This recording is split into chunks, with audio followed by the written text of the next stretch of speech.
So new tonight, sources tell CNN that an upcoming government report says U.S. intelligence officials have found no evidence confirming UFOs that were seen by U.S. Navy pilots in recent years were in fact alien spacecraft. But that report making no definitive assessment as to what the objects might actually be.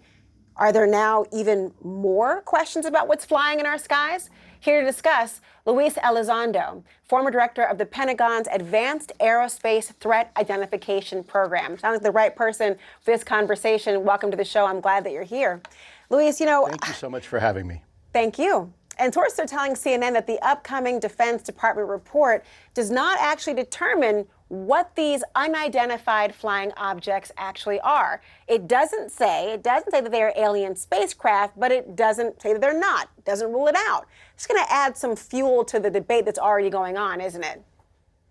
Well, indeed it is. You know, the U.S. government has already stated now for the record, according to some of these inside sources, that this is definitely not some sort of secret U.S. technology. So that argument now is finally, for many decades now, is finally off the table. So that really only leaves two options, doesn't it? And that is, one, it's some sort of foreign technology that has somehow managed to leapfrog us, or it's something completely and totally different. And I think it's important that when we look at this, we also look at the context of the U.S. government's involvement in this topic historically. And so there is truly documentation now that is coming forward. Some of my team members have been able to uncover through the FOIA process, and that also, by the way, has been available for quite some time, that demonstrates that the U.S. government has actually indeed been dealing with this issue for over 70 years.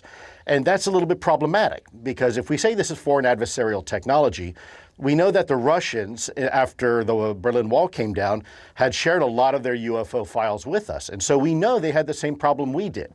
Furthermore, if that leaves, let's say, a country like China, that would then, in essence, we would have to consider the fact that China or another country now has had some sort of beyond next generation technology for the last 70 years. And as we know, that's a really hard secret to keep. And furthermore, that these technologies have been deployed over controlled U.S. airspace. So I think you're right. There's a lot more questions now we have to ask ourselves. And let's be clear, too, that the report did not say this wasn't some sort of alien type or extraterrestrial technology. It simply said it could not rule it out. And I think that's an important caveat.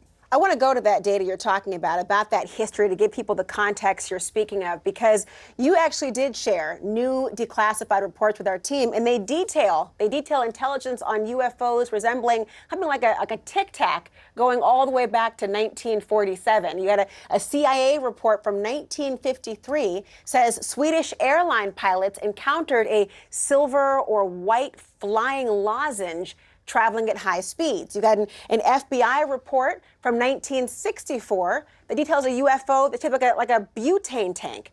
And then some Navy pilots say they have seen something like a flying tic-tac in recent years as well. So, I mean, what do you think of this pattern, the similar characteristics over time? What's your thought?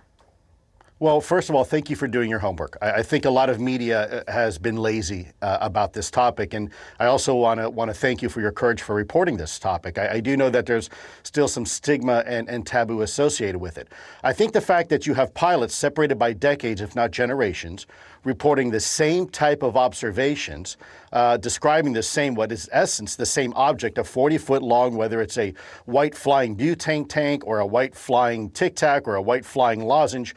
At the end of the day, they're describing the same thing. They're just describing it from the context of the generation that they're growing up in.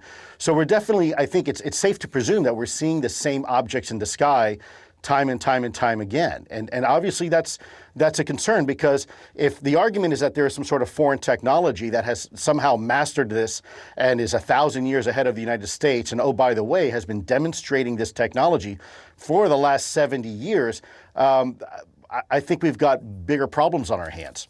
Well, speaking of that, I mean, because of the pattern, because of the overtime you're talking about, I mean, if we don't have an answer soon on what exactly these flying phenomenon are, is that a failure for our national security?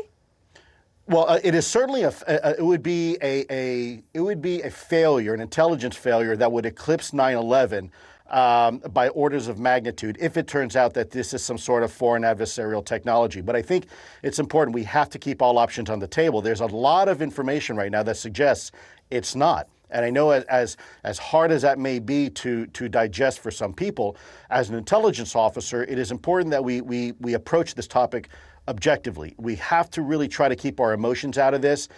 There's a lot of preconceived narratives we as Americans have about this topic. Part of that is because of the socialization of this topic over the last 70 years. I think we have to really keep an open mind, keep all options on the table. And if it turns out that this technology is not foreign adversarial, well, then we need to be prepared to have that conversation as well. Well, NASA says that they're now looking into UFOs as well. I mean, but does there need to be a whole of government approach to figure out what these things are? I mean, especially if they could be intelligence gathering tools for other countries. Is whole of government approach Absolutely. the right way to go?